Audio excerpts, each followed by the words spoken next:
In his book Reinventing Organizations, Frederic Laloux explores the evolution of organizational structures and management practices over time, arguing that a new stage of human consciousness has emerged which demands a corresponding shift in organizational design.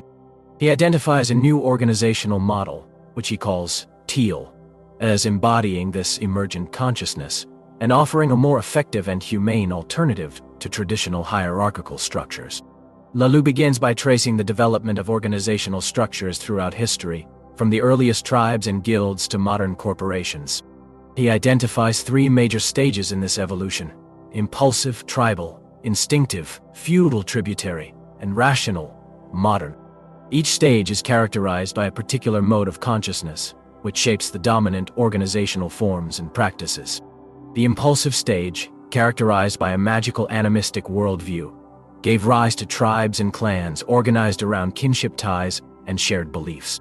In the instinctive stage, dominated by a feudal tributary mentality, power was centralized in hierarchical structures such as monarchies and churches.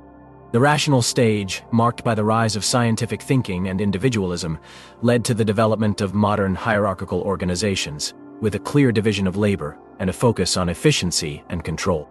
Laloux argues that humanity is now entering a fourth stage of organizational development, which he calls Teal. This stage is characterized by an emergent consciousness that values self-awareness, self-management, and self-organization. Teal organizations are decentralized, flat, and non-hierarchical, with a strong emphasis on collaboration, trust, and a sense of purpose beyond profit. To illustrate this shift, Laloux presents case studies of Teal organizations from around the world, including Buurtzorg, a Dutch home healthcare network; Morningstar, a California-based tomato processor; and Zappos, an online shoe retailer. These organizations have successfully adopted Teal practices while operating in diverse industries and cultural contexts. One of the key features of Teal organizations is their emphasis on self-management. In these organizations, employees are empowered to make decisions and take responsibility for their work, without the need for traditional hierarchical structures. This is achieved through practices such as holacracy, where roles and responsibilities are defined through a flexible, dynamic process, and decision-making is distributed across the organization. Another important aspect of Teal organizations is their focus on purpose beyond profit.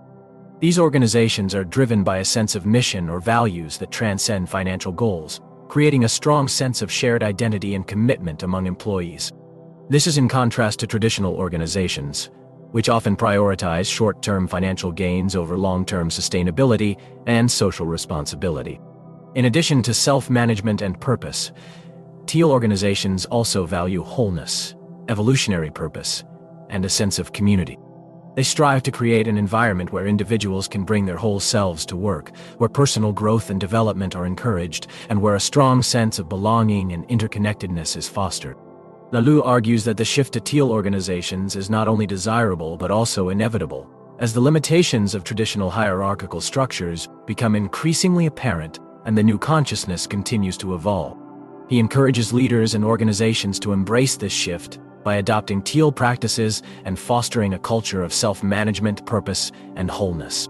Reinventing Organizations offers a compelling vision of a more humane, effective, and sustainable form of organizational life. By exploring the evolution of consciousness and organizational structures, Laloux provides a framework for understanding the emergence of Teal organizations and the challenges they face. Through his engaging case studies and practical advice, he offers hope that a new era of organizational design is possible, one that balances the needs of individuals, organizations, and society as a whole.